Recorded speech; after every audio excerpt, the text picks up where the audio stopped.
وصحبه في كل لمحة ونفس عدد ما وسعه علم الله. اللهم صل وسلم وبارك على سيدنا محمد وعلى آله وصحبه في كل لمحة ونفس عدد ما وسعه علم الله. اللهم صل وسلم وبارك على سيدنا محمد وعلى آله وصحبه في كل لمحة ونفس عدد ما وسعه علم الله. بسم الله ما شاء الله، بسم الله ما شاء الله، بسم الله ما شاء الله، وما لم يشاء لم يكن. لا حول ولا قوة إلا بالله العلي العظيم. لا حول ولا قوة إلا بالله العلي العظيم. لا حول ولا قوة إلا بالله العلي العظيم. اللهم ارحمنا بالقرآن واجعله لنا إماما ونورا وهدى ورحمة.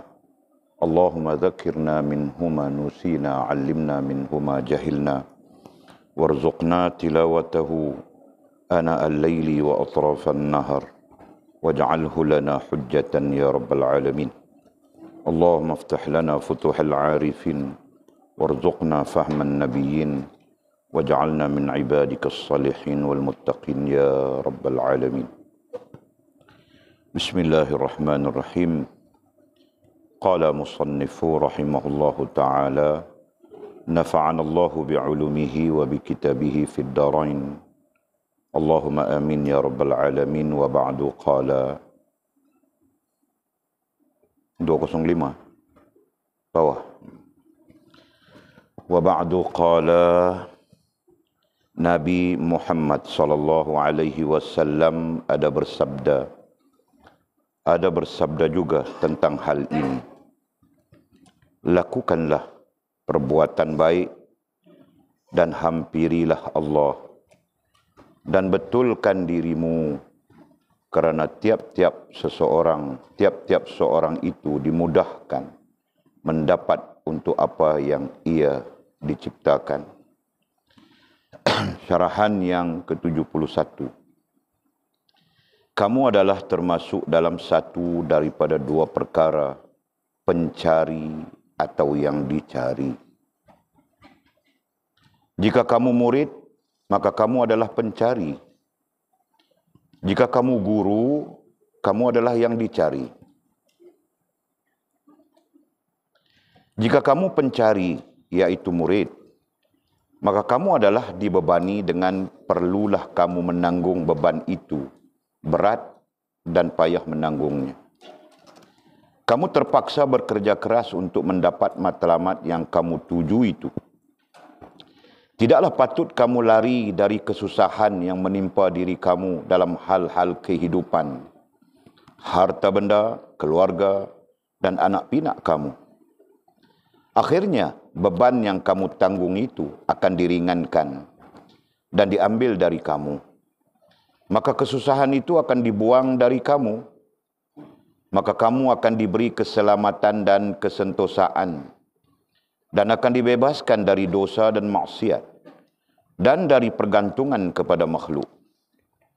Kamu akan masuk dalam kumpulan hamba-hamba Allah yang dikasihinya dan dipeliharanya.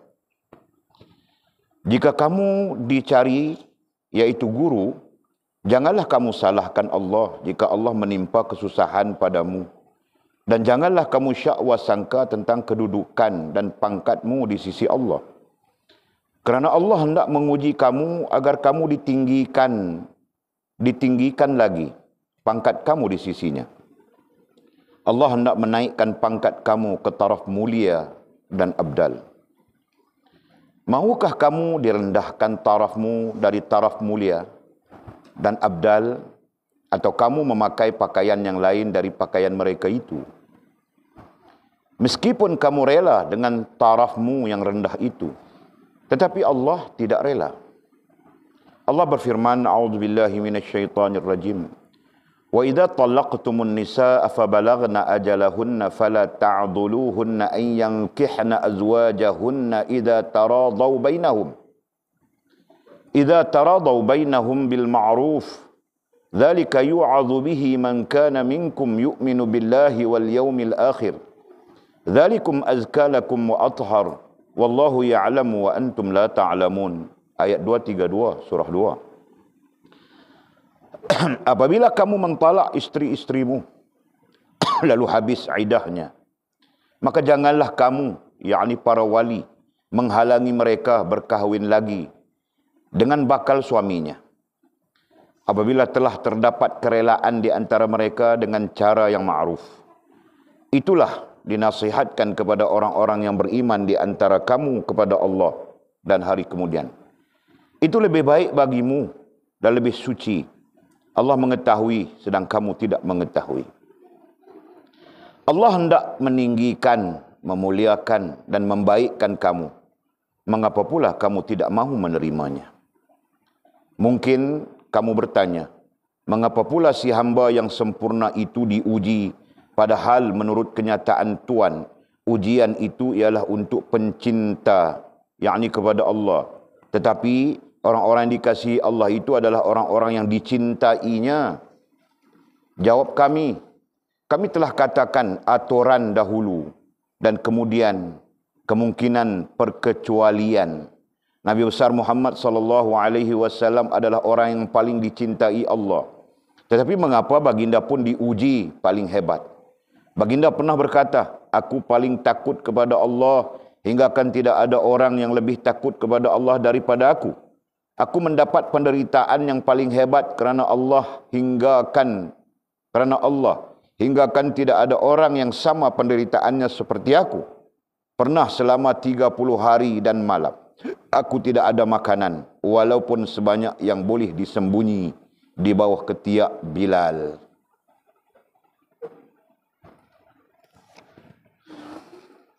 Alhamdulillah, kita sambung lagi ya. Kita cepat-cepatkan saja.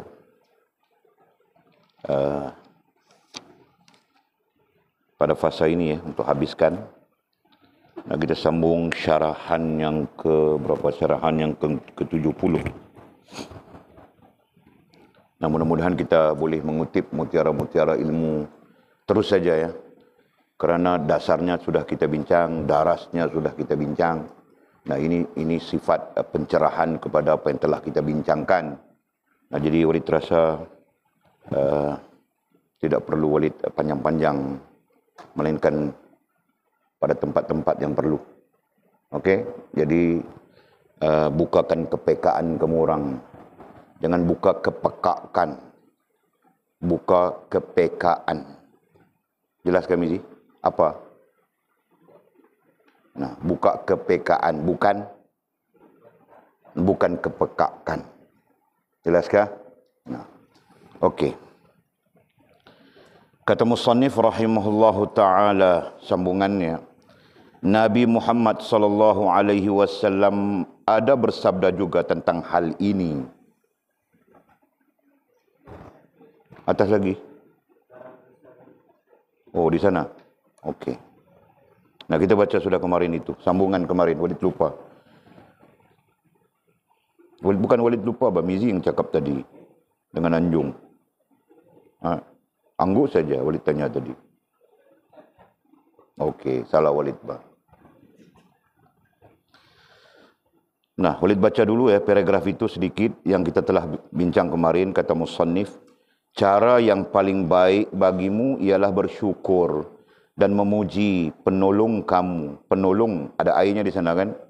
Nah, air yang memberi pertolongan kepada kita, yaitu Allah Subhanahu wa Ta'ala. Pujilah ia sentiasa dan segala kejayaan kamu itu adalah dari dia jua. Maka dengan itu katakanlah dia jua. Jangan katakan kejayaan kamu itu dari kamu sendiri. Kecuali perkara-perkara dosa dan maksiat. Nah, tinggal kecuali yang kita mau sambung ini hari.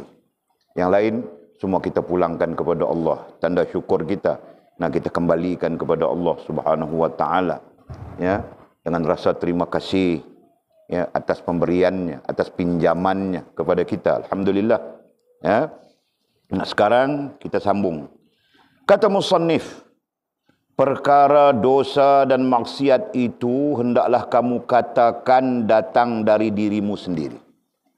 Nah, yang namanya dosa, yang namanya maksiat, hendaklah kamu katakan atau rasakan, ya. Jadi katakan ai rasakan. Perkara dosa dan maksiat itu hendaklah kamu katakan ai rasakan, datang dari dirimu sendiri. Nah, kita perlu kata ai rasa datang dari kita. Ya. Nah, secara kerohanian, secara ilmunya, dia datang dari nafsu kita kan? Datang dari nafsu kita yang beraja ke atas akal dan ke atas hati kita. Nah, nafsu kita itu adalah bagian daripada diri kita. Jadi wajar saja kita mengatakan bahawa maksiat dan dosa itu datang dari kelemahan diri kita. Nah, itu. Diri itulah yang patut disalahkan. Diri itulah diri. Nah, ada dua diri di sana.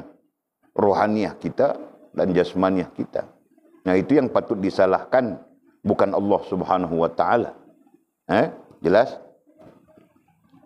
Kerana di situ terletak kesalahan dan kejahatan. Kerana di situ ai dirimu. Di situ ai diri kita. Rohaniah dan jasmaniah kita. Nah, disitulah terletak kesalahan dan kejahatan. Nah, apalagi kita faham sudah. Jahat rohaniah, maka jahatlah jasmaniahmu.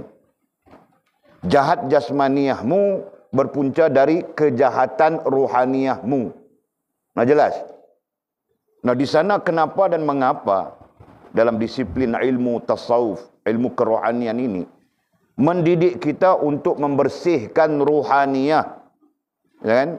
Membersihkan rohaniah artinya membersihkan akal, membersihkan hati, membersihkan sir alami. Nah, supaya kita pandang itu, kita melihat kebesaran Allah. Tengok langit, lihat kebesaran Allah. Tengok apapun, lihat kebesaran Allah. Itu sir alami. Nah, ada lagi sir nafsi, terkait dengan diri kita langsung, supaya nanti kita pandang kepada diri kita, nah kita nampak kebesaran Allah Subhanahu wa taala. Faham tak? Birak saja. Mau cerita kebesaran siapa itu? Nah, kebesaran Allah Subhanahu wa taala. Birak kencing. Tanpa kebesaran Allah Subhanahu wa taala, nah kita birak pun tidak boleh, kencing pun tidak boleh. Tahu tak? Apalagi hal-hal yang lain. Faham tak? Nah, sistem perut, sistem usus yang diciptakan oleh Allah Subhanahu wa taala kepada kita. Diizinkan untuk proses apapun yang kau makan. Kau makan batu, diprosesnya. Kau makan kayu, diprosesnya. Betul kan? Kau makan apapun, diprosesnya. Nah, Allah Subhanahu wa taala boleh menghentikan. Nah, perut, jangan kau proses makanan itu. Nah, kau telan-telan tidak boleh proses. Oh, sakit begitu, sakit begini. Tahu tak? Nah, itu sir nafsi bilang. Terkait dalam diri kita, terkait dengan diri kita. Nah, apa lagi? Bersihkan itu semua. Ya kan? Dan yang ketiganya yang berapa? Yang kelimanya nafsu. Nah, di sana ada kelemahannya tersendiri, Pak. Suka ikut iblis. Ya kan? Dan akhirnya sukma kita. Nah, itu struktur-struktur rohaniah kita, struktur-struktur kerohanian kita. Semuanya diajar, dituntut kepada kita membersihkannya. Jelas sudah itu? Fakta itu jelas? Okey. Demikian juga apabila bersihlah rohaniahmu, maka bersihlah jasmaniahmu. Ya kan? Tidak mungkin, rohaniah kita ambil akal yang berfikir tentang dosa pahala.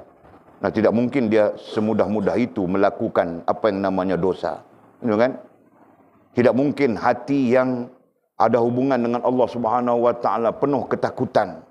Ya, takut kepada Allah Subhanahu wa taala, takut dengan hari akhirat nanti bagaimana misalnya, tidak mungkin dia akan melakukan perkara-perkara yang berdosa, begitu kan? Nah, itu rasionalnya yang kamu orang perlu paham secara jelas. Okey. Jadi kerana itulah perkara dosa dan maksiat itu hendaklah kamu katakan rasakan datang dari dirimu sendiri. Nah, bagaimana bentuk datangnya? Ajar sudah sebelumnya. Iblis meniupkan, memasukkan racun ke dalam nafsu kita. Ya kan?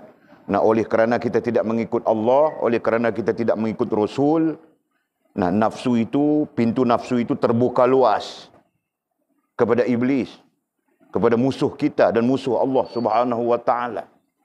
Fahamkah? Nah. Kenapa begitu? Nah, itu memang kerja iblis. Betul kan? Itu memang kerja iblis. Nah, ketika nafsumu ya tidak merujuk kepada Allah, tidak merujuk kepada Rasul, tidak tunduk kepada Allah, tidak tunduk kepada Rasul, nah ketika itulah pintunya terbuka untuk dimasuki oleh racun iblis. Nah, mula-mula dia masuk di sana nafsumu. Kemudian nafsu itu nantinya meracun struktur rohaniah yang lain. Gitu kan? Nah, nafsumu dia meracun akalmu. Faham tak? Nah, mula-mula fikir, ini ku tidak boleh lihat, ini orang-orang tidak pakai baju, ini orang-orang miskin nih. Perempuan-perempuan miskin nih, tidak boleh lihat. Mula-mula kau pikir begitu. Ini berdosa. Kemudian, nafsu meracun akalmu. Macam mana? Ini contoh saja. Kan? Sekali-sekali boleh. Sekali-sekali boleh. Untuk membangkitkan semangat. Kan? Nah, kau pun sekali-sekali boleh tengok saja. Nah, tengok kali pertama, teracun sudah akalmu. Tengok kali pertama, syok. Nanti kau tengok lagi kali kedua, tengok lagi kali ketiganya. Akhirnya, racun itu sebati dengan akalmu. Faham tak? Nah, begitu. Kalau orang perempuan, tengok orang lelaki yang sado-sado, yang six pack, ketul-ketul itu, pakai spenda saja. Mungkin tak? Tidak kan? Nah, aku cakap saja, bah. Kalau tidak bagus. Allah, ya Allah. Nah, nafsu meracuni akal kita. Akal meracuni, nafsu meracuni akal. Kemudian racun daripada akal itu akan terbawa ke hatimu. Ya, hatimu pun teracun sudah. Rasa dan perasaanmu pun teracun sudah. Kemudian dia akan terbawa ke sir alami. Nah, yang menyebabkan kau buta. Ya, yang menyebabkan mata hatimu buta daripada memandang sir alami sebagai sesuatu yang menghubungkanmu dengan Allah Subhanahu wa taala. Nah, jauh lebih daripada itu, nah, diracun pula sir nafsi. Sampaikan dalam dirimu sendiri pun kau tidak nampak kebesaran Allah Subhanahu wa taala. Nah, jelaskah? Nah, itu strukturnya. Ajar sudah semua orang. Ya, salahkan dirimu. Diri itulah yang patut disalahkan, kata musannif.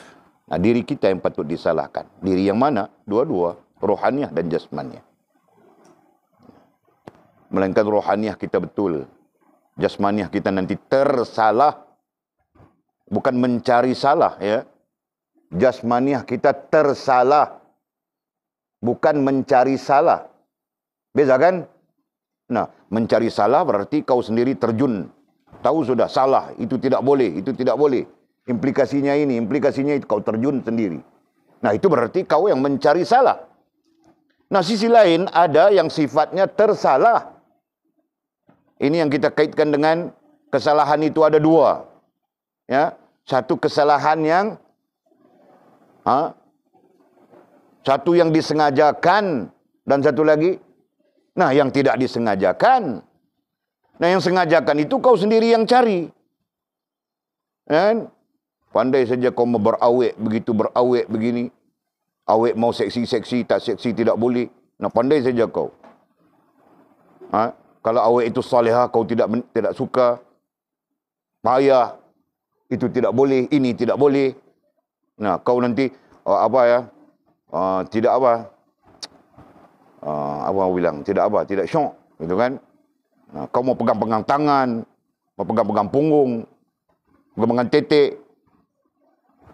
Nah, itu. Sorry Bang Jul. Sorry ya Bang Jul ya. Aku saja cerita saja. Nah, akhirnya kau melakukan maksiat. Akhirnya kau melakukan dosa. Nah, itu kan. Kalau dia tidak tarik kau, kau yang tarik dia. Nah, itu yang terjadi. Paham tak? Nah, diri itulah yang patut disalahkan. Nah, kita banyak menyalahkan diri kita ya. Nah, esok insya-Allah aku ijazahkan zikir nafsi. Nah, faham bagaimana zikir itu kau lantunkan, kau lafazkan. Antara zikir itu adalah kau menyalahkan diri kau sendiri. Dengarkah? Nah, perlu buat bah. Mulai besok siapa yang tidak buat, aku rotan bah. Tahu gak? Aku mau kasih kamu orang ni jadi manusia yang bagus, rohaniah dan jasmaniah. Jika itu ku kasih pun tidak buat, aku rotan itu. Zikir pembuka rohani pun tidak berapa orang saja yang buat. Nah, yang lain-lain tidak buat. Buat 2 hari, 3 hari, hancur.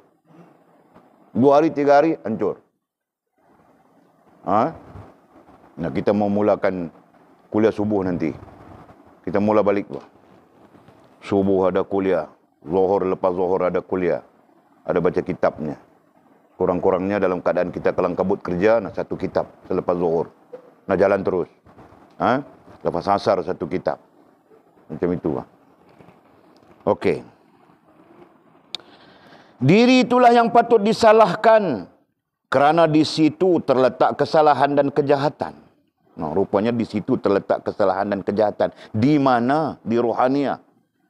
Posisinya di mana yang paling spesifik? Di nafsu.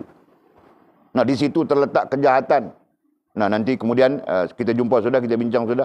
Kenapa dan mengapa kita perlu menundukkan nafsu. Nah, itu. Allah mencipta perbuatan dan lakuan. Allah mencipta perbuatan dan lakuan kamu.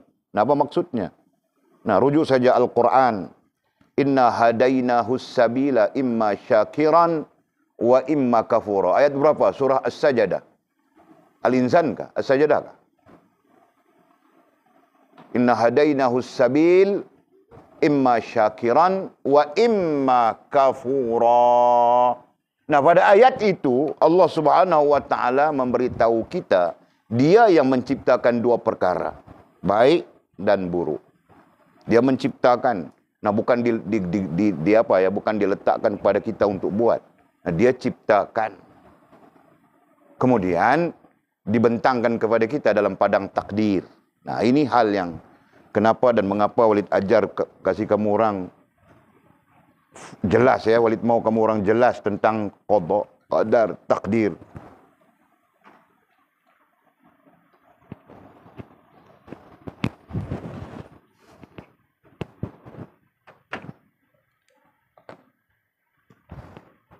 Nah, strukturnya Allah.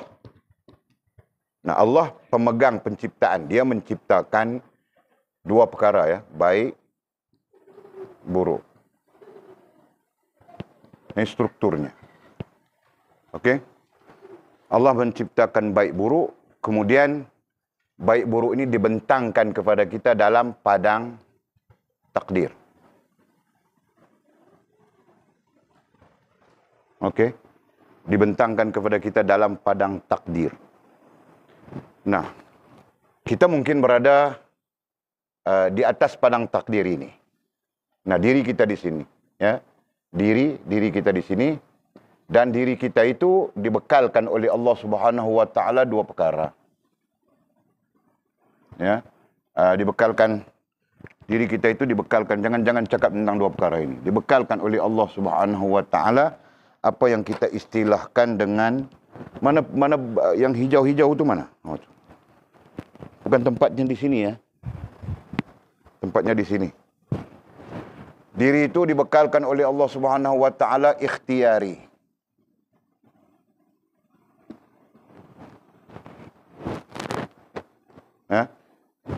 Nah, dengan ikhtiari itulah kita masuk ke padang takdir. Dan hasilnya di sini. Hasil dari ikhtiari kita itu. Nah, ikhtiari nantinya apa? Ikhtiari itu apa? Daya fikir dan daya tindak. Nah, dengan daya fikirmu dan daya tindakmu, kau masuk ke dalam padang takdir ini. Nah, hasilnya di sini. Baik atau buruk. Seperti yang Allah Subhanahu wa taala ciptakan. Nah, kasih faham strukturnya.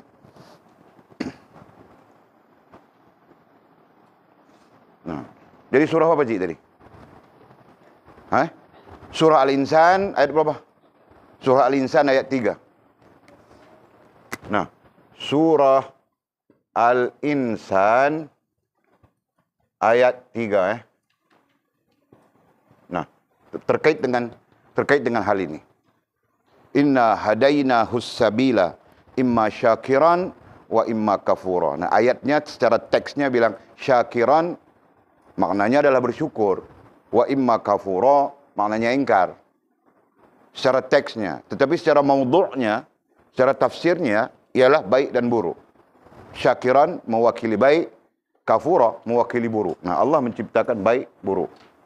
Jadi dia ciptakan. Kemudian diletakkan di dalam padang takdir. Yang semua makhluk Allah Subhanahu wa taala berdepan dengan padang takdir ini. Nah, bukan kita saja. Ular, babi, semua. Termasuk jin, malaikat dan sebagainya, semuanya terlibat dengan padang takdir ini. Ya. Cuma beza kita bercakap tentang manusia, tentang kita. Nah, Allah Subhanahu wa taala menjadikan padang takdir ini, meletakkan baik buruk di dalam padang takdir ini bukan dengan apa yang kita mau bilang, membiarkan begitu saja manusia. Allah Subhanahu wa taala memberikan kepada manusia ikhtiari, daya fikir dan daya tindak untuk berada di dalam padang takdir ini. Jelas? Nah, manusia bertindak berdasarkan kepada ikhtiarinya. Nah, sama ada baik, kalau dia bertindak dengan daya fikir dan daya tindak yang baik, maka dia akan dapat kebaikan. Sekiranya dia berada dalam padang takdir, nah, bertindak, daya fikir dan daya tindaknya buruk, maka hasilnya adalah buruk. Jelaskah? Okey. Nah, sekurang-kurangnya kamu paham sudah di sana.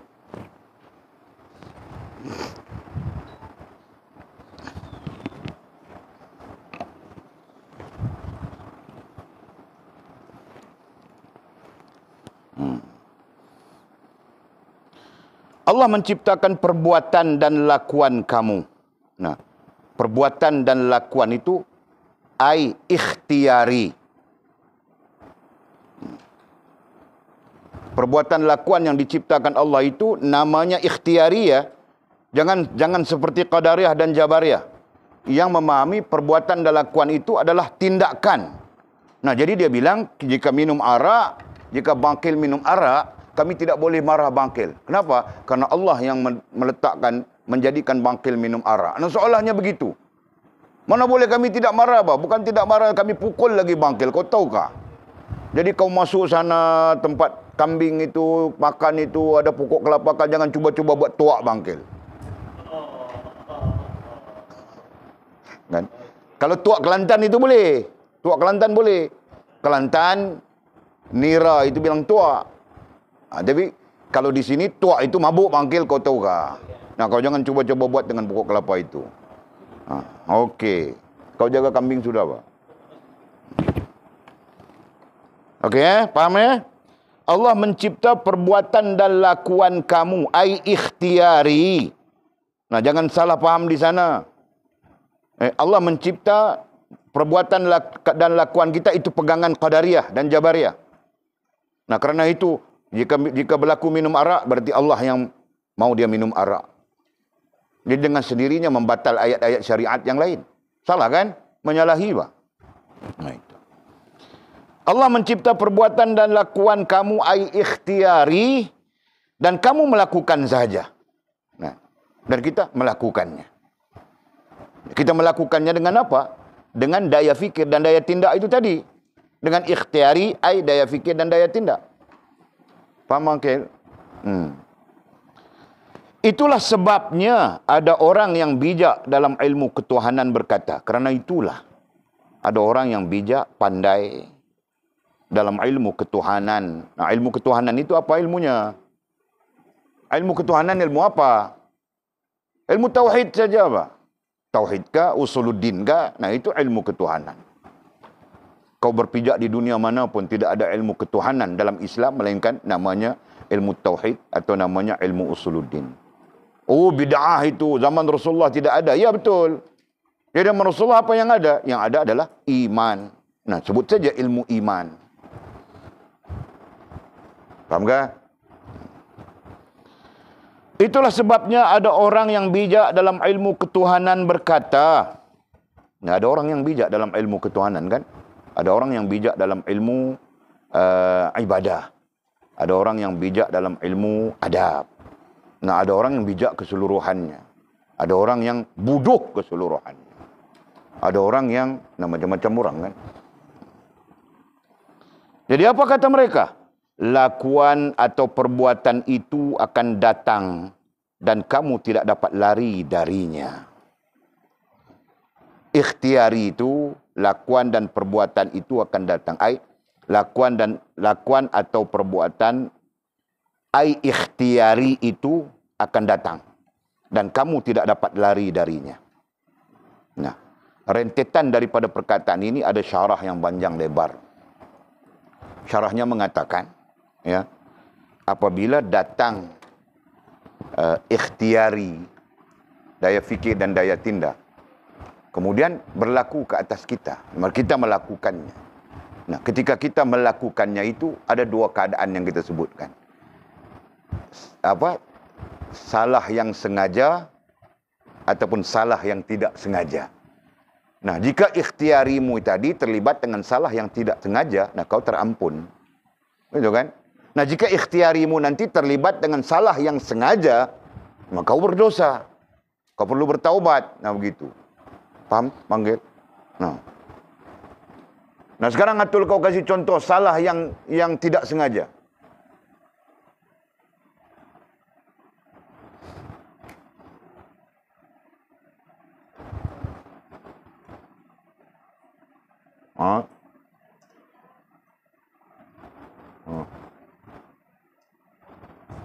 Kau tengok si Fas buat apa, dia pun tidak tahu apa-apa. Dia main kereta kecil-kecil lagi, tolak-tolak lagi kereta. Tahu tak?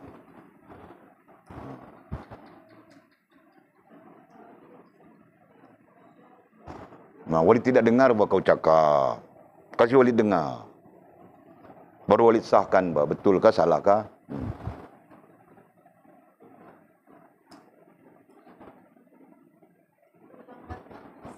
Terlambat.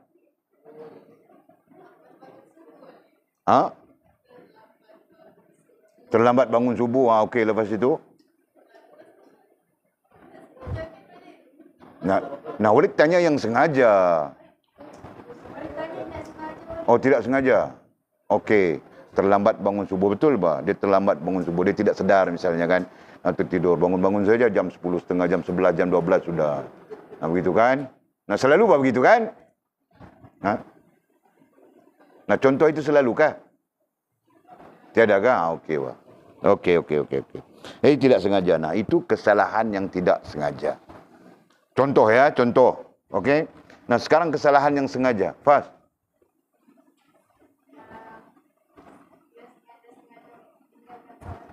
Nah, sengaja-sengaja meninggalkan solat fardu. Ya. Nah, ketika itu dia sengaja, berarti dia menanggung beban dosa. Faham tak? Faham tak begitu? Nah. Lakuan atau perbuatan apa tadi? Ikhtiari, ya. Itu akan datang. Akan datang berarti berlaku kepada kita. Ya, akan datang berlaku. Dah sudah tentu kerana kita hidup bukan mati kan? Nah, kalau mati orang yang melakukan kepada kita. Nah, kita hidup berarti akan berlaku ikhtiari itu. Dan menuntut daya fikir, menuntut daya tindak kita. Tidur kah, makan kah, berak kah, kencing kah, jatuh cinta kah, jatuh taik kah, semua akan berlaku, betul kan? Syok kah, apa kah, nah, semua itu pasti berlaku. Faham kan, Mizi? Menikah satu kah, dua kah? Nah, Bakil kemarin bilang mau menikah 2 sekali. Jamilah pun dia mau, si apa namanya itu. Itu pun dia mau juga, Pak. Aku sebab Bakil. Okey. Dan kamu tidak dapat lari darinya. Dan kita memang tidak dapat lari. Siapa yang boleh lari dari padang takdir? Siapa?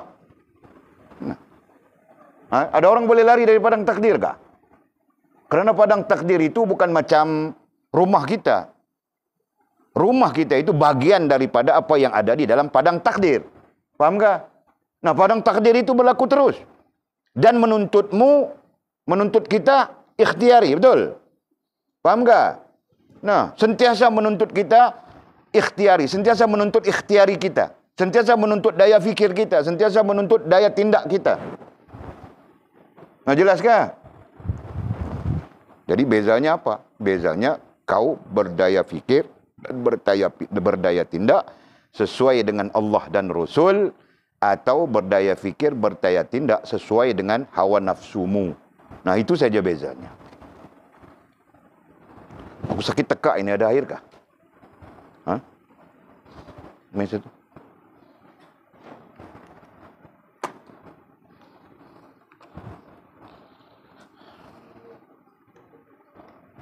Ada? Tiada? Dalam peti ais kita tiada? Kamu orang pasang peti ais itu buat apa kalau tidak letakkan air? Hah? Okey, terus. Allah. Jadi pertanyaannya apa tadi? Bolehkah kita lari dari padang takdir, Atul? Apa alasanmu?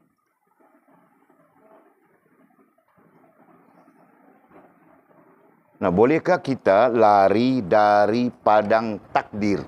Nah, padang itu istilah saja ya, supaya kita mudah faham. Nah, bolehkah kita lari dari takdir? Bolehkah? Tidak boleh. Kenapa? Apa alasanmu?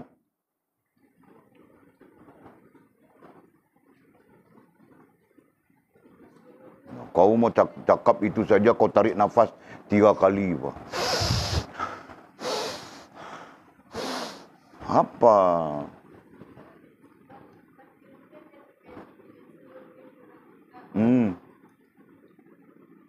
Itu saja. Nah, bilang Atul, kerana takdir atau padang takdir itu berkait dengan seluruh kehidupan kita. Jadi berarti bagaimana kita mau lari darinya, gitu kan? Nah, kurang-kurangnya kau faham. Sofia faham? Betul? Faham bagus. Jangan tidak faham ya. Walid mau semua kamu orang faham. Nah, nanti datang orang lain, spesies kamu orang. Nah, kamu orang yang mengajar, bukan Walid. Okey? Boleh kasihlah. Okey, masih.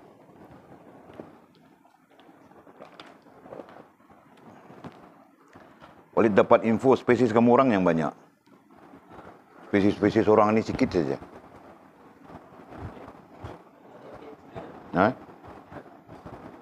Eloklah sikit kan. Datang pun macam hantu saja, buat apa? Datang spesies kamu orang. Jadi bunga-bunga nanti banyak di sini. Semua lebah-lebah itu semua mau singgah di sini semua.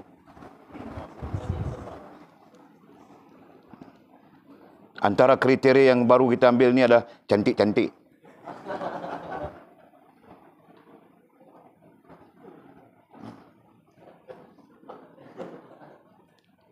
Okey.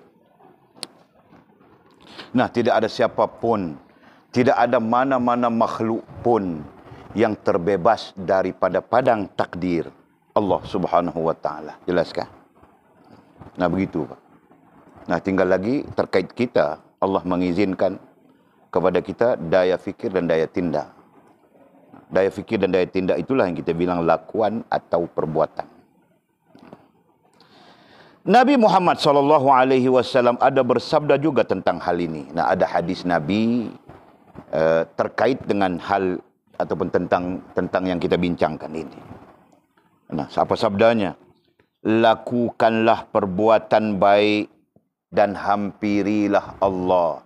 Hampirilah, dekatilah Allah. Lakukanlah, buat. Ya, lakukan itu berarti buat. Nah, tidak perlu nya lagi, faham kita. Lakukanlah perbuatan baik. Nah, yang baik itu bukan ukuran kita, yang baik itu ukuran Allah Subhanahu wa taala dan Rasul. Nah, secara skala lebih kecilnya yang baik itu adalah ukuran agama. Nah, bukan ukuran diri kita, ukuran diri kita itu nafsu saja kan. Yang baik pun kita masih pikir tidak baik. Yang tidak baik itu kadang-kadang kita pikir baik. Kan? Ini kan? Nah, karena itu nafsu kita. Nah, ukurannya adalah agama. Ukurannya adalah wahyu. Ukurannya adalah Allah Subhanahu wa taala dan Rasul. Nah, baik menurut Allah Subhanahu wa taala dan Rasul. Jadi, lakukanlah perbuatan baik menurut Allah dan Rasul. Bukan menurut diri kita. Menurut diri kita, cinta sebelum menikah, dating-dating itu baik bahkan untuk mengeratkan silaturahim. Kan? Suai kenal bilangnya, suai kenal.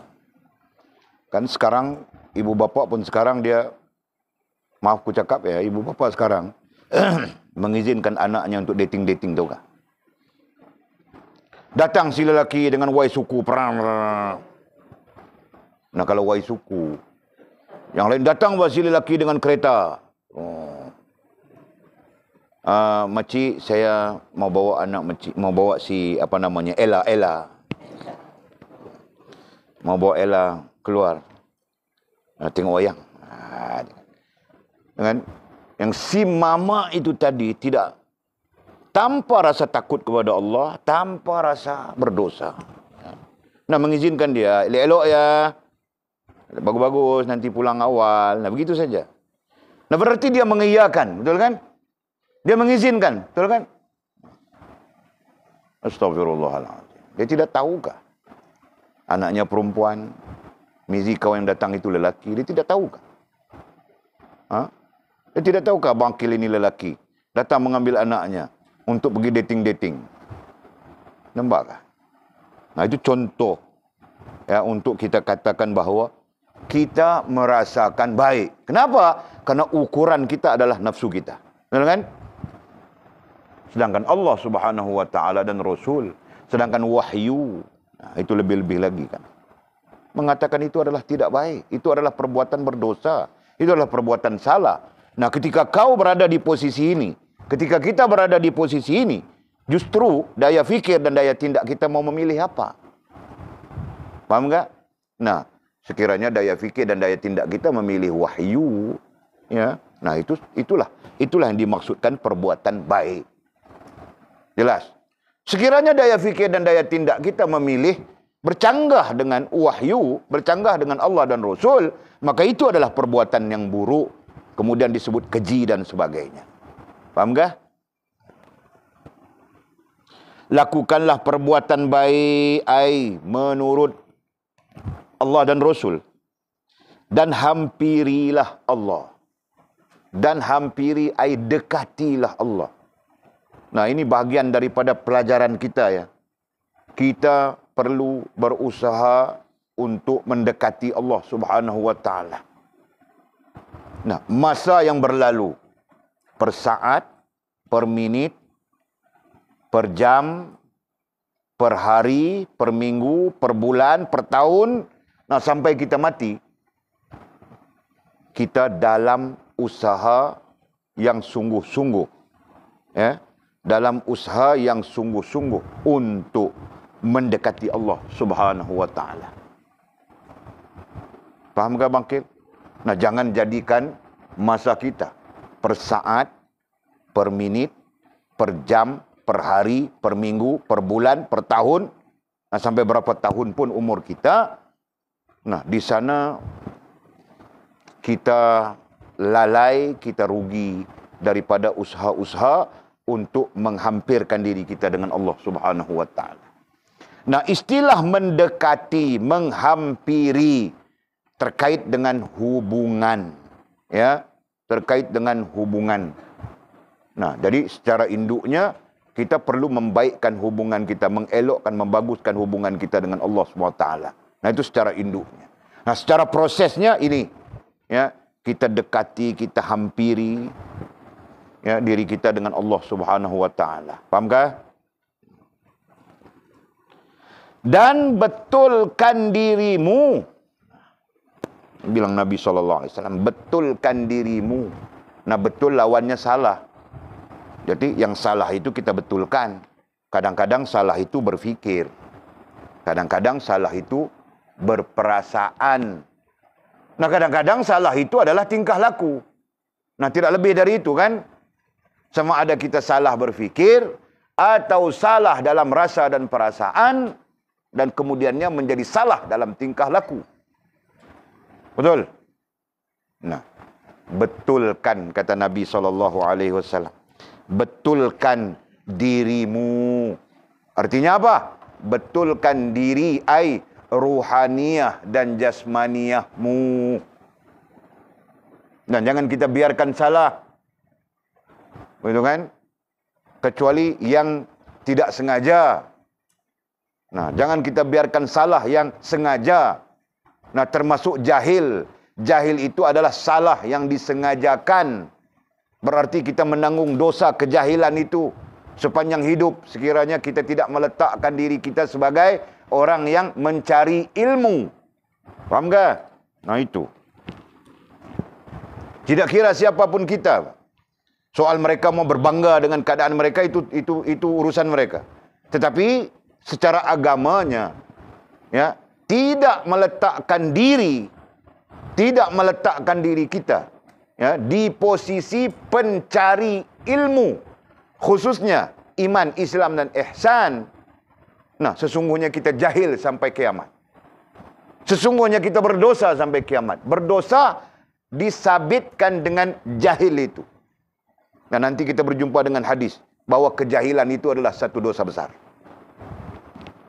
Ya, nanti kita berjumpa dengan dalil yang menunjukkan bahwa kejahilan tentang iman, Islam dan ihsan itu adalah sebahagian daripada dosa besar yang dibawa oleh manusia tanpa mereka sadar. Jadi berhati-hati. Nah, jadi dan betulkan dirimu. Nah, betulkan. Nah, sekarang kita tahu sudah Allah dosa besar sekiranya kita jahil. Nah, betulkan. Gitu kan? Masya Allah dosa besar sekiranya kita tidak tahu, tidak faham iman, Islam dan ihsan. Betulkan. Apa lagi? Nah, betulkan itu bukan saja, kita sebut sudah tadi ya, bukan saja jasmaniah kita. Nah, jauh lebih luas, lebih besar adalah rohaniah kita. Nah, betulkan cara berfikir kita. Betulkan rasa dan perasaan kita. Nah, itu. Betulkan. Nah, kalau orang putih bilang repair. Kan? Nah, repair otakmu. Repair akal kita. Faham tak? Nah, jangan akal kita jadi sekular. Jangan akal kita liberal. Jangan akal kita qadariyah. Jangan akal kita jabariyah. Jangan akal kita mu'tazilah. Jangan akal kita syiah dan sebagainya. Nah, akal kita adalah Al-Quran dan sunnah Nabi SAW. Dan kemudian disebut sebagai ahlus sunnah wal jamaah. Jelaskah? Nah, oleh sebut akal, betulkah? Bukankah nantinya orang bilang pemikiran? Pemikiran ahli sunnah. Pemikiran syiah. Pemikiran qadariyah. Pemikiran jabariyah. Itu kan? Nah, pemikiran itu bukan tersabit dengan akal langsung.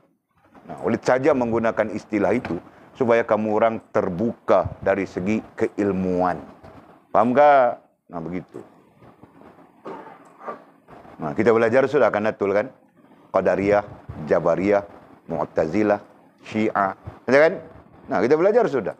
Nah, kenapa memunculkan itu? Kenapa memunculkan qadariyah? Karena pemikiran. Berpunca daripada pemikiran. Begitu. Nah, terjadi kelompok ini, terjadi kelompok ini, terjadi kelompok ini. Menyalahi Al-Quran dan Sunnah Nabi SAW. Jelaskah? Nah, kemudian tadi oleh sebut sekular. Nah, belajar sudah kamu orang. Sekular itu adalah himpunan daripada pemikiran yang bercanggah dengan Allah SWT dan Rasul. Terdiri daripada berapa? Terdiri daripada apa, Mizi? Mu'tazilah, lagi Qadariyah, lagi Jabariyah. Nah, itulah sekular. Paham tak? Nah, nanti kita bincang lagi tentang itu. Kita akan sambung perbincangannya. Nah.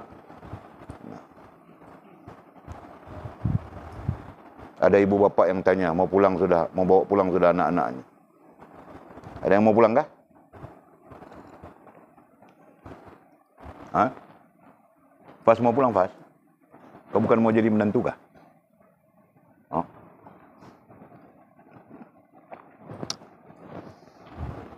Mizi mau pulang kah? Mau pulang, kau kasih tahu saja mamakmu. Kau selesai sudah belajar. Bukan payah, Pak. Okey. Nah, di mana tadi? Dan betulkan dirimu. Nah, kamu orang dhabit apa betulkan? Perbaiki. Ya. Perbaiki. Betulkan perbaiki. Atau kau mau dhabit dalam bahasa orang putih, repair, Mimi, repair. Okey? Perbetulkan dirimu rohaniah. Diri rohaniah dan jasmaniah. Jangan biar. Kalau datang hantu, balik wali. Nah, begitu. Kan? Kalau datang dulu dangdut. Kan? Balik nasyid. Begitu kan? Kalau datang cap ayam, balik cap gajah. Nah, begitu. Bolehkah? Faham kah, Lina? Ha? Faham ke Mimi? Nah, kau jangan paham-paham nanti kau tidak paham, Mimi. Kau punya tugas yang besar tu. Bukan senang tu mau kasih ajar orang kampung kau tu. Apa? Tambunan. Apa? Tambunan. Nah. Kau yang akan mengajar orang-orang tu.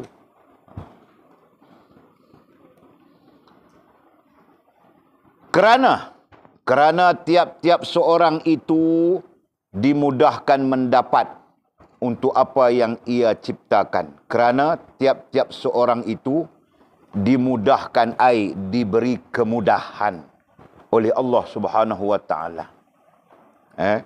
Kerana tiap-tiap seorang itu dimudahkan, diberi kemudahan oleh Allah Subhanahu wa taala mendapat apa? Mendapat yang ia cita, yang ia mendapat apa? Di sini dibilang mendapat untuk apa yang ia Allah Subhanahu wa taala ciptakan. Nah, kita dipermudahkan oleh Allah Subhanahu wa taala untuk mendapat apapun, ya. Untuk mendapat apapun daripada apa yang diciptakan oleh Allah Subhanahu wa taala. Nah, begitu ayatnya. Supaya tidak janggal, ya. Ya. Karena tiap-tiap seorang, nah seorang itu kita kan. Nah, pada hakikatnya bukan manusia saja, semua makhluk Allah Subhanahu wa taala, termasuk jin. Tiap-tiap seorang itu dimudahkan, dipermudahkan oleh Allah Subhanahu wa taala untuk mendapat apa-apa yang ia Allah ciptakan. Fahamkah? Nah, kita mau dapat sebuah motosikal, payahkah? Payahkah? Nah, posisi kamu orang payah apa? Posisi Walid senang saja. Turun cop kelapa sawit 3 bulan, aku boleh beli motosikal. Payahkah Makil? Nah, yang payahnya aku mau motosikal. Aku mau motosikal. Aku mau motosikal. 3 bulan pun kau macam itu saja kau teriak, kau tidak akan dapat, bah. Betul kan? Nah, faham tak? Aku mau menikah. Aku mau menikah. Aku mau menikah. Begitu saja kau teriak setahun. Nah, kau tetap tidak menikah. Kenapa? Faham kenapa? Apa? Kenapa Makil? Kerana kau tidak masuk di dalam ikhtiari. Nah, itu. Faham tak? Nah, Allah Subhanahu wa taala mau mempermudahkan kita untuk mendapat apa-apa yang Dia telah ciptakan untuk kita. Nah, Dia kasih kita ikhtiari itu. Dia izinkan kepada kita ikhtiari itu. Faham tak? Nah, itu. Ini malam aku letih. Siang tadi aku letih. Malam ni aku semangat saja. Kerana aku berjaya membersihkan tempat mau ambil batu besok. Tahukah?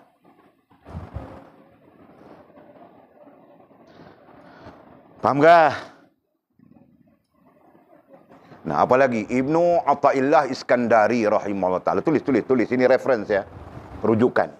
Ibnu Athaillah Iskandari rahimahullah taala dalam kitabnya Tanwirul Qulub. Nah, beliau mengatakan bahawa Allah Subhanahu wa taala mempermudahkan kepada makhluk ya, keperluan-keperluan mereka. Allah Subhanahu wa taala mempermudahkan kepada makhluk segala keperluan mereka seperti orang bikin kenduri, tahu kah? Ini Walid apa ya?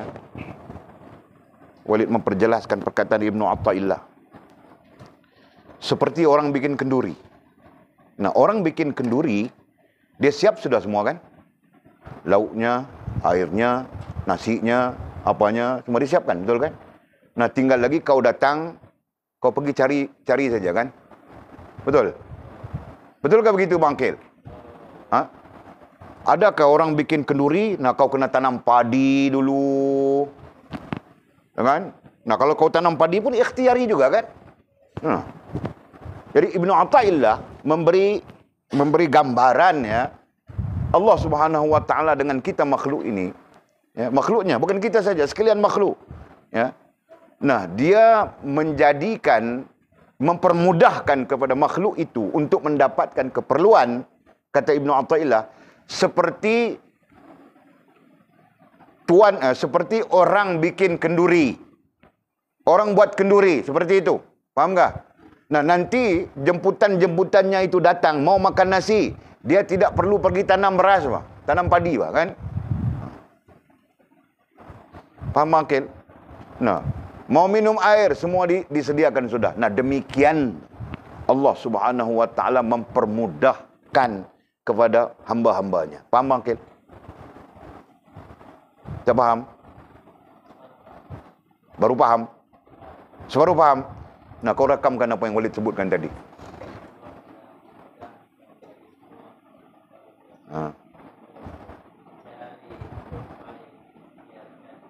Bukan mencari apa yang diikhtiarkan. Hamba-hambanya yang memerlukan, keperluan hamba-hambanya, begitu. Allah Subhanahu wa taala mempermudahkan. Ini kata Ibnu Athaillah Iskandari. Walid tulis, Pak. Nampak Bangkil macam tidak masuk saja. Bangkil sebab kau fikir menikah dua tu, Bangkil. Kau macamku saja, Bangkil. Menikah setia pada yang satu, Bangkil. Baru boleh, Pak. Nanti satu di sini, satu di sana, satu di sini. Itu tidak masalah. Tapi tetap setia pada yang satu. Macam tu, Bangkil. Kau ni.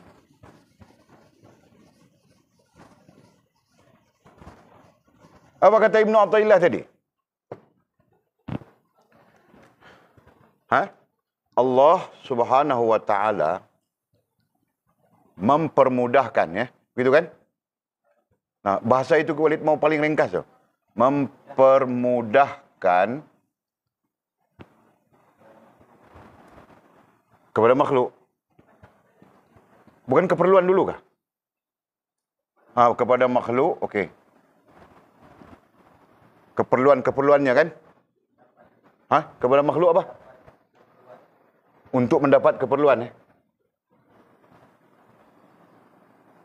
Untuk mendapat keperluan mereka, okey. Lagi? Seperti, nah itu ayatnya, seperti orang buat kenduri. Nah, jadi orang buat kenduri. Ayat cukup cakap itu, Bangkil. Mau panjang-panjang letih buat tulis. Nah, seperti orang buat kenduri. Nah, nanti kita yang jadi jemputan, yang dijemput untuk kenduri itu datang, tinggal cari saja kita mau makan apa, betul kan? Nah, begitu, Pak. Faham kan? Nah, cari itu, perbuatan mencari itu adalah ikhtiari. Sedangkan semuanya disediakan. Faham kan? Nah, demikian Allah Subhanahu wa taala dalam mempermudahkan keperluan makhluk-makhluknya, dia sediakan semuanya. Kau mau makan ikan, Allah sudah sediakan ikan, Bangkil. Betul kan? Nah, nanti ada orang lain mau makan babi. Nah, Allah sediakan babi. Ada yang mau makan buaya, Allah sediakan buaya. Nah, betul kan? Nah, ada orang makan buaya, kau tahu tak? Nah, yang lain mau makan biawak, Allah sediakan biawak. Mau makan ular, Allah sediakan ular. Nah, apa saja yang diperlukan oleh hamba-hambanya, oleh makhluknya, semuanya telah disediakan. Betul atau tidak? Faham tak? Nah, tinggal lagi kau perlu buat apa, Mimi? Nah, kau perlu ikhtiar saja. Sama kan? Kau pergi dari rumah orang bikin kenduri, kau nganga, lapar, lapar, lapar. Nah, kau lapar terus. Betul kan? Nah, jelas itu.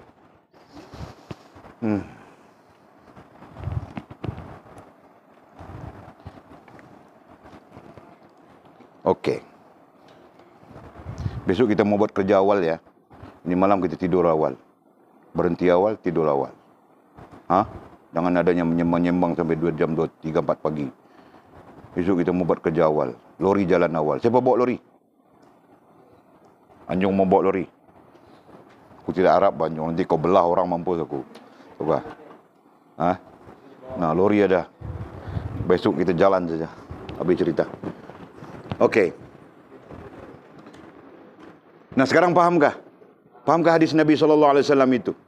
Nah, jadi karena tiap-tiap seorang itu dimudahkan, dipermudahkan oleh Allah Subhanahu Wa Taala mendapat apapun yang ia ciptakan, yang Allah ciptakan untuk kita berupa keperluan-keperluan.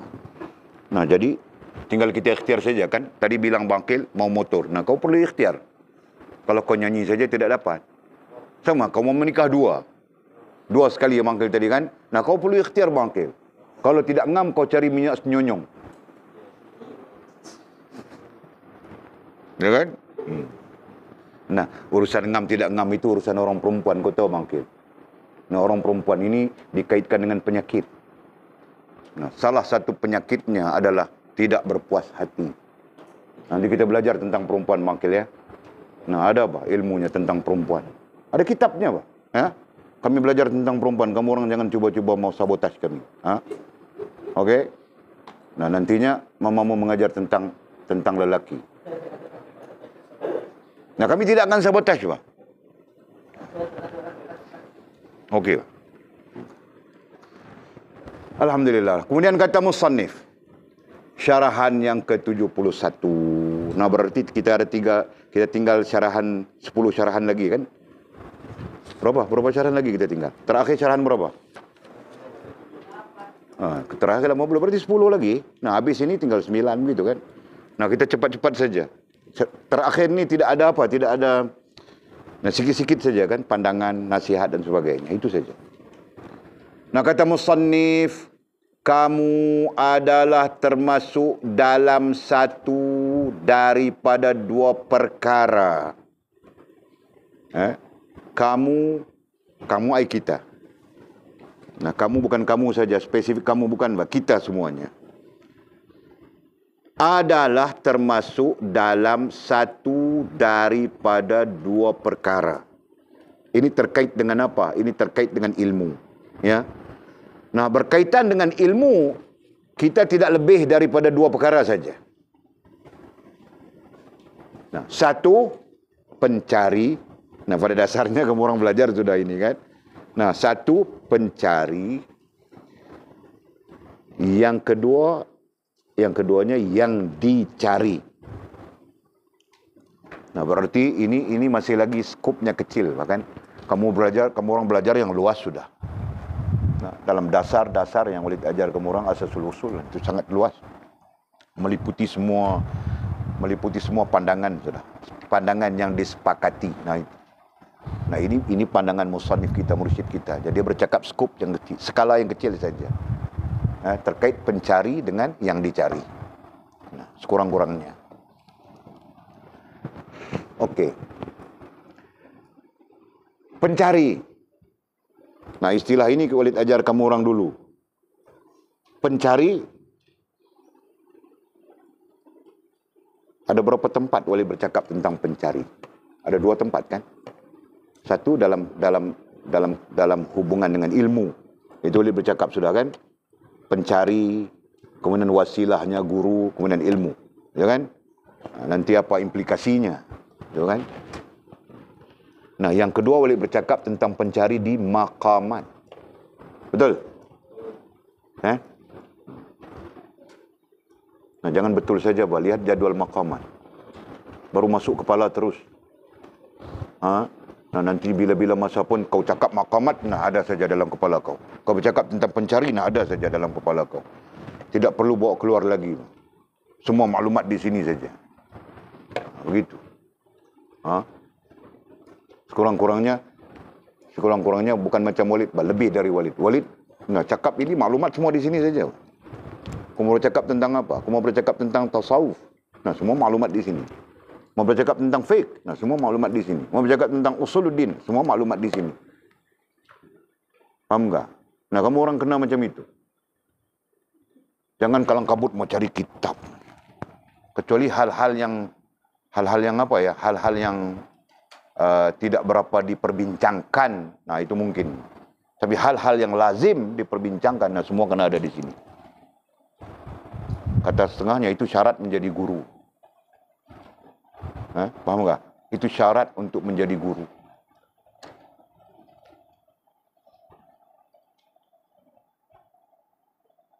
Paham betul?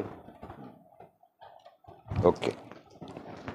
Nah, jadi di maqamat, jadual maqamat itu, pencari berada di hal jasmaniyah. Betul?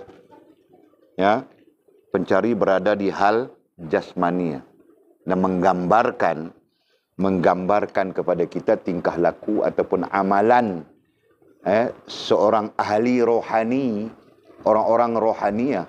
Nah, amalannya adalah pencari dan mencari. Nah, itu betul kan? Menggambarkan kepada kita. Nah, apabila disebut di hal jasmaniyah, gitu kan? Nah, di sana gambaran kepada orang-orang kerohanian. Nah, orang-orang kerohanian ini nanti menjadi ahlillah. Nah, itu yang penting itu, kan? Orang-orang kerohanian inilah yang akan menjadi ahlillah. Okey. Jadi gambaran orang-orang kerohanian yang sudah tentu dia faham hubungan dengan Allah dan sebagainya. Sifat mulanya adalah pencari. Nampak tak silap? Boleh harap kamu orang nampak sudah. Sekarang terbuka. Minda terbuka. Minda ilmu itu terbuka. Jangan terperangkap saja, blur saja. Nah, sifat pemula bagi seseorang orang kerohanian untuk mencapai ahlillah, sifatnya adalah pencari. Nah, baru dalam struktur mudahnya, ini selesai ya.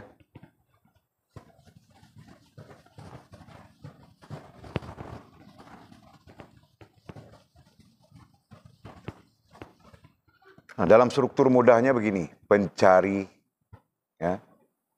Kemudian apa yang dia cari nantinya? Ilmu. Betul kan? Nah, yang dia cari itu nantinya ilmu. Oke, dua sisi pandang dulu. Nah, nanti dia akan naik begitu kan? Sedar diri. Kan? Apa lagi?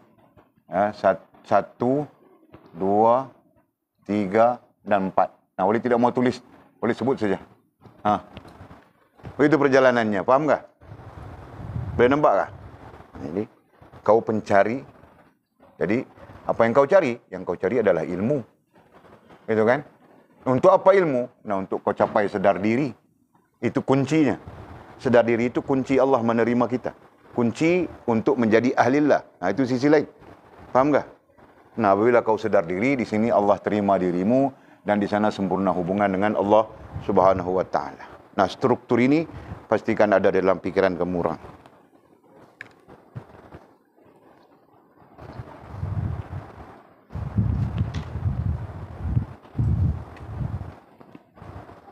Nampak bangkil?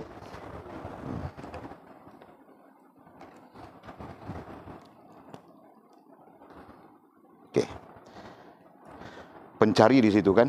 Nah, ini struktur pencari. Nah, strukturnya adalah ini struktur pencari, struktur 1. Jadi dhabit kamu orang punya nota. Struktur 1, struktur pencari. Nah, baru datang struktur yang kedua nanti, struktur yang dicari. Nah, struktur yang dicari tidak serupa dengan ini ya. Nah, kamu orang boleh pakai saja struktur yang dicari yang Walid ajar sudah. Pencari, guru, nah yang dicari itu guru, ya. Nah, itu strukturnya. Pakai saja. Jadi struktur 1, struktur 2. Nah, begitu. Ini struktur 1, nah yang ada Walid ajar kamu orang struktur 2. Nanti cantumkan saja. Okey. Jika kamu murid, katanya. Jika kamu murid, murid bukan bahasa Melayu ya, murid bahasa Arab. Murid bahasa Arab artinya yang memerlukan. Muridun artinya yang memerlukan.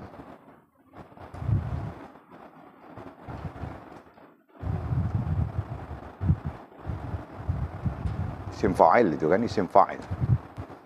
Yang memerlukan. Nah, memerlukan tidak memerlukan ini kita saja yang tahu kan. Mana ada orang tahu. Nah, kita saja, kita perlukan ilmu. Kita tahu kita perlukan ilmu. Tentang itu, tentang ini, tentang itu, tentang ini. Hanya kita saja yang tahu. Betul? Nah, orang lain tidak tahu. Jelas? Nah, orang lain mungkin tidak tahu, mungkin tidak mau tahu, tidak ambil tahu, dan sebagainya. Okey. Jika kamu murid, murid artinya apa? Apa? Yang memerlukan, ya. Maka kamu adalah pencari. Maka kamu sedang berada di posisi pencari itu. Nah, struktur ini. Ya. Nah, jadi nanti ditanya, kamu adalah orang yang memerlukan, kamu adalah murid. Murid artinya orang yang memerlukan. Nah, apa yang kau perlukan? Itu pertanyaan. Nah, kau perlukan ilmu. Untuk apa ilmu? Untuk sedar diri. Untuk apa sedar diri? Untuk Allah menerima diri kita. Untuk apa Allah menerima diri kita? Nah, terjawab sudah dengan struktur ini. Nampakkah?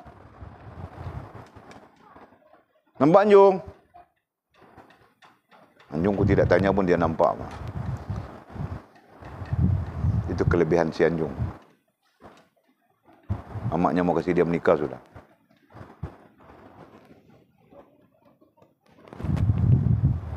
Nampak Mizi? Nah, pencari memerlukan. Pencari murid artinya yang memerlukan. Nah, apa yang dia perlukan? Ilmu. Ya kan? Nah, untuk apa ilmu? Untuk mencapai sedar diri.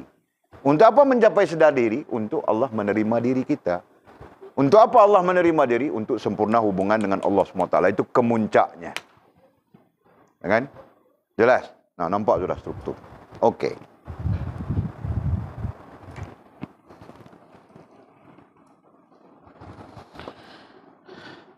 Jika kamu murid, maka kamu adalah pencari. Nah, ada sifatnya pencari ya.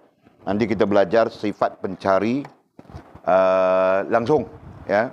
Pencari sama ada dalam hal ilmu kan boleh bilang dua tadi. Satu pencari terkait ilmu, nah lagi satu pencari terkait dengan maqamat. Ya. Nah, sama saja. Sifatnya sama saja. Okey. Maka kamu adalah pencari.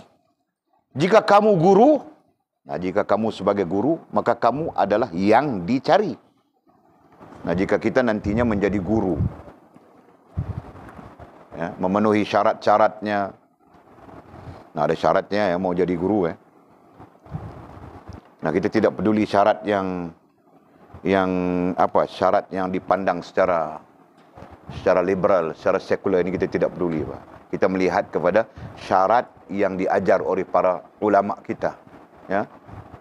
Sama ada secara tradisi, secara klasik. Nah, itu yang kita pegang. Walid berpegang teguh dengan syarat yang diajar oleh para ulama kita ataupun disiplin yang diajar oleh para ulama kita, ya, klasik turun-temurun dalam menjaga ilmu. Nah, Walid berpegang teguh. Nah, Walid tidak akan. Jadi nantinya kita akan ada tes, ada ujiannya, ada apa semua untuk melayakkan kamu orang diijazahkan sanad untuk mengajar. Nah, bukan sewenang-wenangnya. Paham enggak? Nah, nanti setiap kamu orang akan diuji. Layakkah untuk diberikan sanad untuk mengajarkan? Paham enggak, Faz? Nah, kau jangan pikir mengaji pondok Walid balik-balik terus mengajar saja. Nah, kau akan menipu agama Allah Subhanahu wa taala. Kau akan menyesatkan orang yang banyak. Nah, itu yang sedang terjadi, Pak. Sama ada kamu orang sedar atau tidak sedar. Apabila kamu orang menguasai pengetahuan nantinya, nah kamu orang nampak saja ustaz ini bohong, ustaz ini menipu saja, ustaz ini mengajar salah. Kamu orang sendiri akan tahu. Paham enggak? Nah, datang saja bercakap saja kau tahu ini otaknya sengit sudah. Yang ini sakit. Yang ini biul. Yang ini sasau. Nah, kamu orang sendiri akan tahu. Paham enggak? Disiplinnya itu Walid jaga. Dan Walid kekal menjaga disiplin itu. InsyaAllah dengan izin Allah SWT. Nah, para jin, saudara-saudara kita daripada bangsa jin bertanya apa dengan Walid. Nah, Walid ajarkan mereka itu. Nah, mereka pun mau ikut. Mereka pun mau ambil sanad itu daripada Walid. Kata mereka, nah Walidlah orang yang paling mempertahankan sanad setakat ini. Mereka tidak jumpa lagi. Nah, kita pertahankan saja, kan? Nah, nantinya kamu orang, layak. Kau di sana Walid akan tulis bahwasanya aku adalah guru kepada Fulanah binti Fulanah. Guru kepada Sofia binti siapa. Dan aku dengan ini mengakui keilmuan yang ada padanya. Dan aku mengijazahkan. Mengijazahkan kepadanya. Itu kan?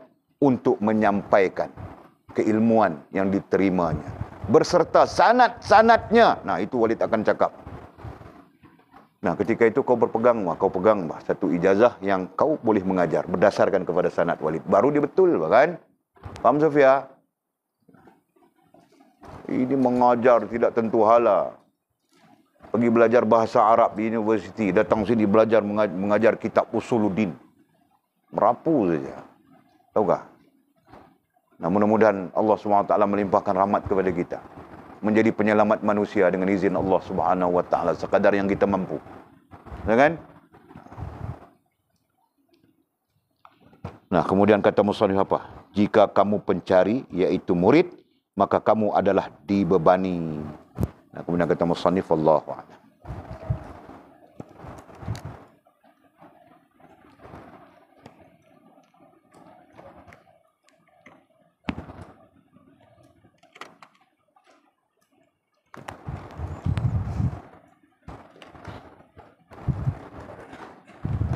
Nah, ada soalan kah? Berarti kita cuma perlu masa lebih kurang dalam seminggu lebih lagi kita khatam kitab ini, insyaAllah. Dengan izin Allah. Nah, kita boleh mulakan dua kitab. Mukasyafatul Qulub dengan Adabun Nufus. Ataupun Jala'ul Khawatir. Jala'ul Khawatir nanti kita aturkan.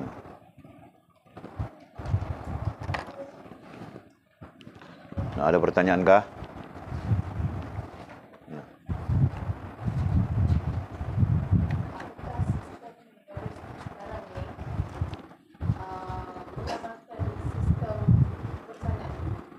Sistem yang di mana? Di mana? No. Sama sekali tidak. Sistem universiti dia merupakan sistem cedokan, ciplakan daripada sistem Islam. Dimodifikasi, kan? Dimodifikasi dan mungkin dimasukkan dengan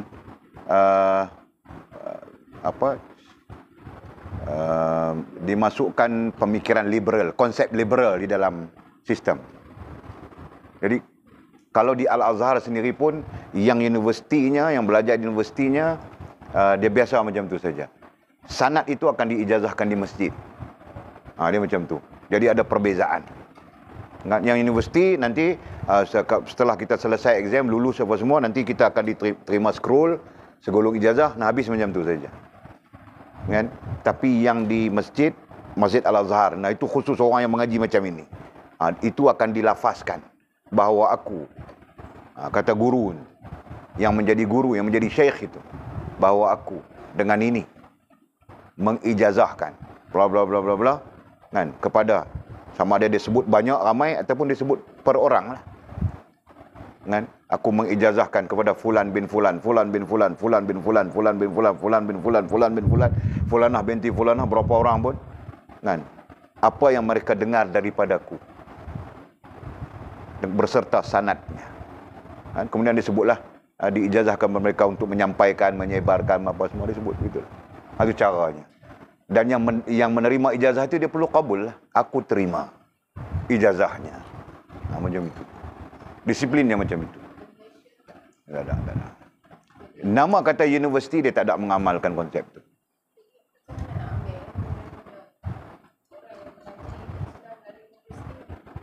Macam mana? Okay. Soalan dia macam mana nak ambil ilmu daripada orang yang ilmu Islam, daripada orang yang mengaji sistem universiti. Itu pertanyaan dia. Jadi ambil ilmu, nanti kita belajar bab, kita sampai itu ada dalam part kita, ya. Ambil ilmu ni dia ada dua bentuk. Satu bentuk kita sudah mempunyai ilmu. Hak tu dia tak panggil ambil. Yang tu dia tak panggil ambil. Yang dimaksudkan dengan ambil itu adalah kita tidak mempunyai ilmu, kita zero. Kita zero, kemudian kita nak kepada ilmu. Kita kena berpegang dengan disiplin ini. Kena pegang dengan disiplin ini. Nah, jika tidak, kita nanti kecelaruan nanti wujud. Jadi sebab itu tak pelik hari ini manusia wujud kecelaruan banyak. Sebabnya struktur pengambilan ilmu itu tidak betul. Kan? Nah, satu lagi, kita memang ada pengetahuan. Sebagai contoh mudah kita nak sebut, ya, macam kita gunakan, kita dah ada dasar. Misalnya, dasar ini adalah pengetahuan utama, pengetahuan yang paling penting. Dasar. Atau kuat sikit daripada dasar, kita dah ada daras. Jadi dalam situasi ini kita tidak menjadi masalah untuk nak dengar daripada universiti ke, daripada mana ke, dia tidak menjadi permasalahan. Ya? Sebab apa yang kita dengar daripada mereka tak akan mempengaruhi dasar dan daras yang kita ada. Berbeza dengan pemula yang kita sebutkan tadi. Jadi dia tidak pernah ada dasar, tidak pernah terlibat dengan daras, ya, pencerahan kepada dasar. Jadi apabila dia terima bulat. Itu yang bila dia jadi pencari, dia masuk terima Wahabi, dia akan jadi Wahabi teruk. Itu pasal dia, itu sebab dia. Dia bukan kata Wahabi apapun lah. Kalau dia terima, dia pemula, dia masuk dalam grup Syiah, dia akan jadi Syiah yang teruk lah. Faham tu?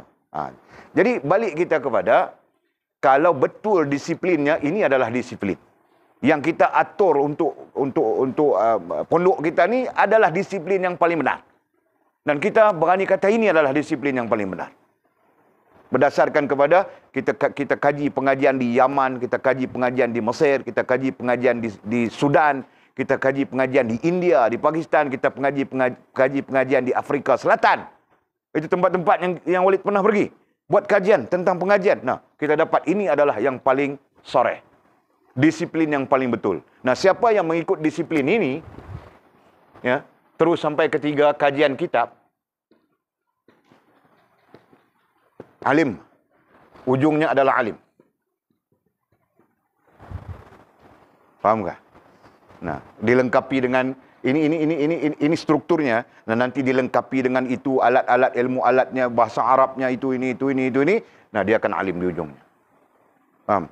Nah, kalau tidak mengikut disiplin ini perbandingannya, tak mengikut disiplin ini tidak ada, tiba-tiba dia datang di sini. Nah, inilah yang akan menjadi caca marbah. Faham itu? Kan? Nah, kita yang nak ambil ilmu tadi pun tiba-tiba datang di sini. Kacau bilau. Dia akan jadi kacau bilau. Faham tu? Sini tak selesai, tiba-tiba datang di sini. Kenapa? Kerana konsep yang diamalkan di dalam negara kita, khususnya masjid, surau, semuanya konsep kajian kitab. Betul? Boleh nampak tu? Nah, semuanya konsep kajian kitab. Nah, kita berada di dalam kajian kitab dalam keadaan kita tak ada dasar, tak ada daras. Blur. Dia dua aja, masuk-masuk pergi blur. Kita stuck di kalimah apa? Kita stuck di kalimah ijtihad sebagai contoh. Bila disebut sebagai ijtihad, nah kita lekat di situ. Baru duk fikir apa ijtihad? Dia bercakap, habis masa sejam. Hak dia bercakap kemudian kita tak tahu apa dah. Betul kan? Begitu kan? Pasal apa? Pasal otak kita, minda kita, fikiran kita lekat di istilah ijtihad. Betul? Nah, itu keadaan. Itu fenomena. Jelas kan? Nah, sebab itu zero. Mungkin dia dapat pengetahuan daripada sumber-sumber lain. Dia dengar sana, dengar sini, dengar sana, dengar. Dia dapat pengetahuan. Tapi pengetahuan itu tidak boleh dijazam. Pengetahuan itu tidak boleh disepakati dengan akal dan hatinya. Pengetahuan itu jadi macam terumbang-ambing. Kadang berasa boleh pegang, satu sisi lain berasa tak boleh pegang. Jadi tak kukuh lah. Itu yang kita katakan pengetahuan yang tidak yakin. Nak buat apa?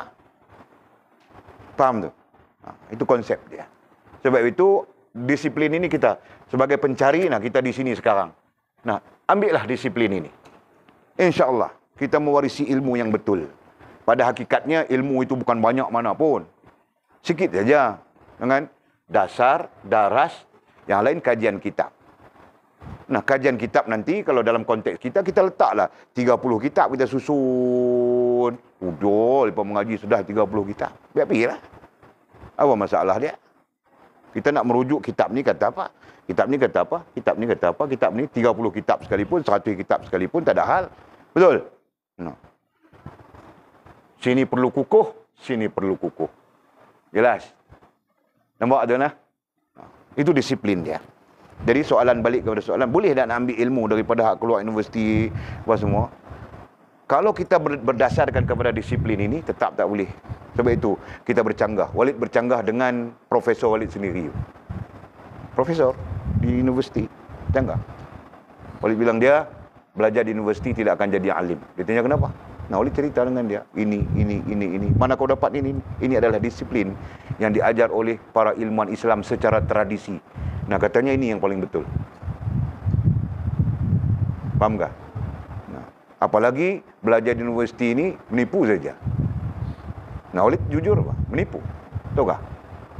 Buat tugasan pun menipu saja. Kan? Nah, Walid buat apa? Kau tahu apa semua itu? Ki, betul tak Ki? Goreng ya, betul tak kan? Nah, itu bukan mak laki kita dia sedang belajar di universiti. Nah, Walid pun masih belum habis, belum selesai. Nah, semua yang terlibat itu sama saja, termasuk profesor sendiri. Nah, Walid tanya Profesor Walid, Profesor masa buat assignment ada tipu. Masa buat PhD, tesis PhD ada menipu. Tak biasa. Jadi biasa berarti menipu. Nah, selama mana kita menipu, apakah itu memungkinkan kita menjadi alim? Faham tak? Tidak mungkin sama sekali. Jadi universiti itu apa? Universiti itu adalah satu medan, satu tempat untuk kita mendapat segulung ijazah, kemudian mau kerja apa nantinya. Nah, itu saja, Pak. Kan? Mau kerja apa? Bidang apa? Nah, itu saja. Lain-lain tidak ada. Kalau untuk ilmu betul, nah, kau tidak akan dapat ilmu di universiti. Tidak akan. Melainkan bohong saja. Nah, Walid belajar di universiti, bukan Walid condemn. Tapi Walid mau menyatakan secara jujur bahawa ilmu terhasil dengan musalsal, terhasil dengan talaqi, dan terhasil dengan adab. Lain daripada itu semuanya tidak benar. Nah, itu. Jadi jangan kamu orang bangga-bangga, Pak. Kalau kau minat, nah nanti habis ambil SPM kau masuk, Pak. Tidak salah, Pak. Walid boleh kasih recommend kau. Dalam negara kah? Luar negara kah? Manakah kau mau? Nah, boleh saja. Tidak ada hal. Janji kau duit banyak. Nah, kalau kau duit tiada, harap Walid juga mampu sebab Walid. Tahu tak? Walid mau masuk universiti, okey? Ada duit? Tiada, Bang. Mau minta dengan Walid. Jam aku. Okey? Bismillahirrahmanirrahim. Alhamdulillahirabbil alamin wassalatu wassalamu ala asyrafil mursalin sayyidina wa maulana Muhammad wa ala alihi washabihi ajma'in. Allahumma iftah lana futuhal arifin warzuqna fahman nabiyyin waj'alna min ibadikas salihin. Allahumma ihdinas siratal mustaqim siratal ladzina an'ama Allah minan nabiyyin wasiddiqin wasyuhada'i wassalihin. Allahumma rabbana iftah bainana wa baina qaumina bil haqqi wa anta khairul fatihin. Allahumma a'inna ala dzikrika wa syukrika wa husna ibadatik. Allahumma faqihna fid din wa 'allimna at-ta'wil. Allahumma faqihna fid din wa 'allimna at-ta'wil. Allahumma faqihna fid din wa 'allimna at-ta'wil. Wa sallallahu ala sayyidina Muhammadin wa ala alihi wa sahbihi wa baraka wa sallam. Walhamdulillahi rabbil alamin. Taqabbalallahu wa minna wa minkum. Aqimis shalah.